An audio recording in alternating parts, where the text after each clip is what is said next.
আসসালামু আলাইকুম এভরিওয়ান, সবাই কেমন আছেন? আশা করছি সবাই ভালো আছেন, সুস্থ আছেন। এই তীব্র শীতের মধ্যে রাস্তাঘাটের কি অবস্থা আপনাদের মাঝে তুলে ধরলাম।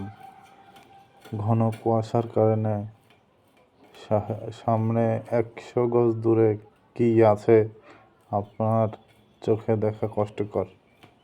বর্তমান যেমন শীত তেমন কুয়াশা ঘনীত কারণে অনেকেরই ঠান্ডাজনিত রোগ বালাই দেখা দিবে। সবাই সাবধানতাবশত অবলম্বন করুন।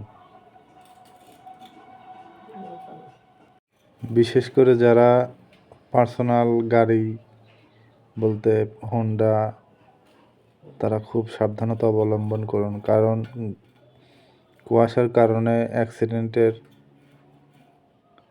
অ্যাক্সিডেন্টের ঘটনা বেশি ঘটে রোডে ঘাটে।